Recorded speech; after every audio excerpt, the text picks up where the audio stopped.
கல்லை வணங்குகிறார்கள் என்று கேலியும் கிண்டலும் செய்யும் அனைவருக்கும் இது சமர்ப்பணம்.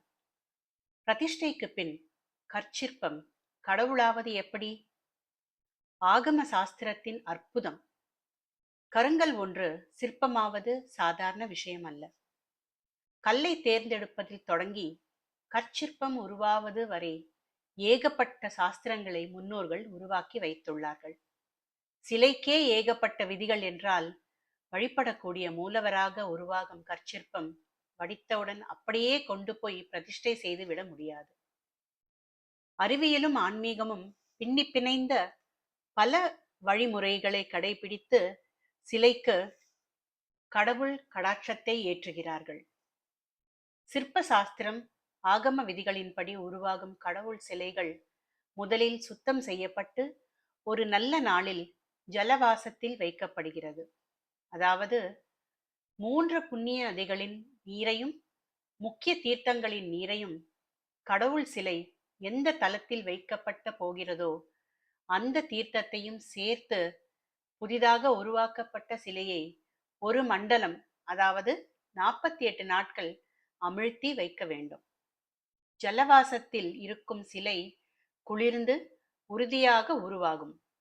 அறிவியல் படி ஜலவாசத்தில் 48 நாட்கள் இருக்கும் சிலையின் ஏதேனும் ஓட்டைகள், மெல்லிய பிளவுகள் இருந்தால் நீர் அதனுள் நுழைந்து விடும்.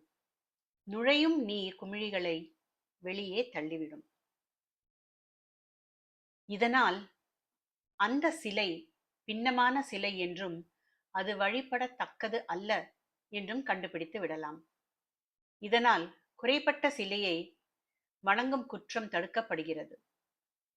குறைவு பட்ட சிலையை பிரதிஷ்டை செய்வது என்பது அந்த ஊருக்கும் மக்களுக்கும் பெரும் கேட்டை உருவாக்கிவிடும். அதை ஆரம்ப நிலையிலேயே தடுத்துவிடும் வழிமுறைதான் ஜலவாசம்.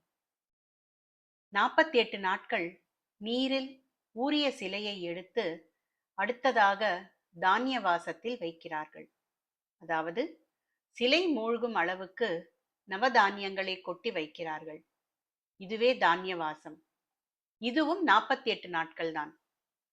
நவதானியங்களோடு நவரத்தினங்கள், பொன், வெள்ளி மற்றும் செப்பு காசுகள் யாவும் சேர்த்தே இந்த வாசம் நடத்தப்படுகிறது. ஏன் நவரத்னங்கள், பொற்காசுகள் என்றால் மன்னராட்சியின் போது உருவாக்கப்பட்ட சிலைகள் மொத்தம் 6 வாசத்தில் இருக்க வைக்கப்பட்டதாம். ஜலவாசம், தானியவாசம், பின்னர் நவரத்னங்களில் மூழ்க வைக்கும் ரத்னவாசம், பின்னர் பொற்காசுகளில் மூழ்க வைக்கும் தனவாசம், அதன் பின்னர் வஸ்திரவாசம், அதில் பட்டாடைகளில் அந்த கடவுள் சிலை வாசம் செய்யும்.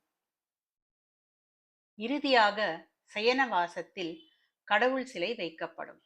அதாவது ஹம்ச தூளிகா மஞ்சம் எனப்படும் அன்னத்தின் சிறகுகளால் ஆன படுக்கையில் மான்தோல் விரித்து அதன் மீது கடவுள் சிலை வைக்கப்பட்டு பாதுகாக்கப்படும். இந்த 6 வாசமும் 48 நாட்களாக மொத்தம் 288 நாட்கள் வைக்கப்படும். இப்போது ரத்தினங்கள், பொற்காசுகள், புலித்தோல் எல்லாம் சாத்தியமில்லை என்பதால் ஜலவாசம் தானியவாசத்தோடு முடித்துக் கொள்ளப்படுகிறது. எனினும் தானியவாசத்தில் நவதானியத்தோடு பொற்காசுகளும் நவரத்தனமும் இயன்ற அளவு சேர்க்கப்படுகிறது.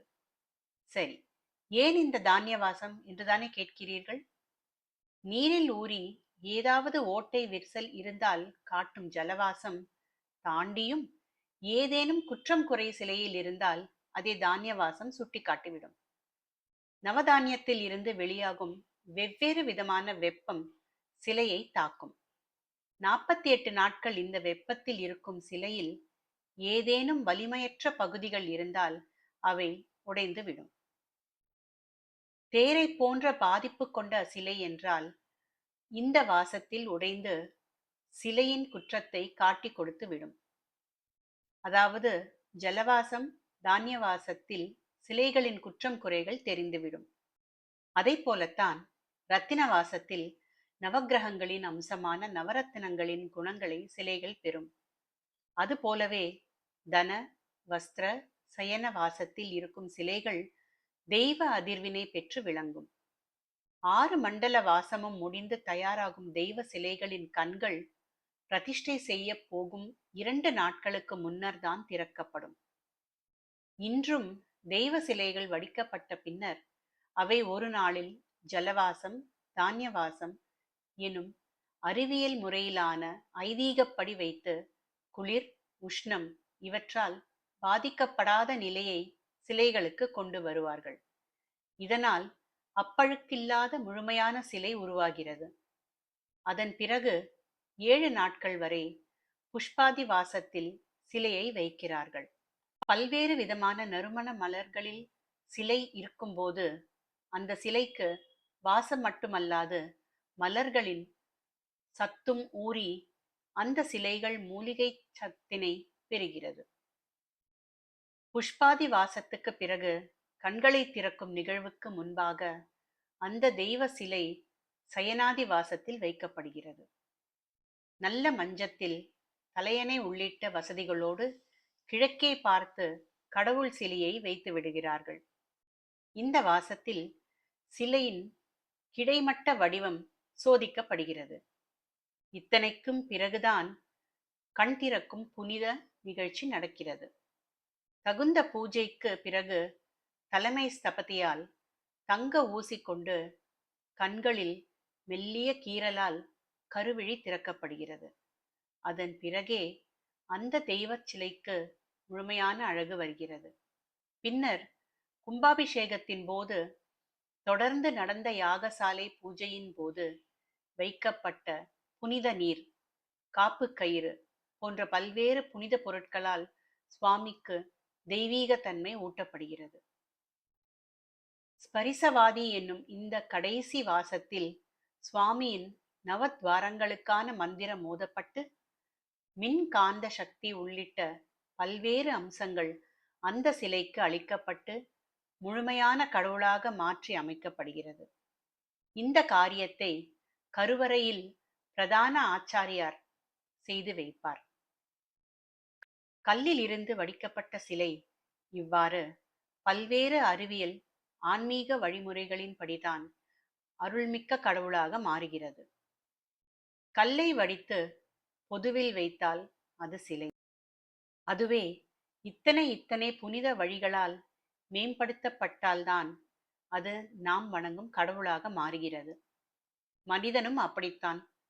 பல்வேறு பக்குவங்களை அடைந்தால்தான் அவனும் வணங்கத்தக்கவனாக மாறுவான் என்பதைத்தான் இந்த வழிமுறைகள் காட்டுகின்றன. சர்வம் சிவமயம்.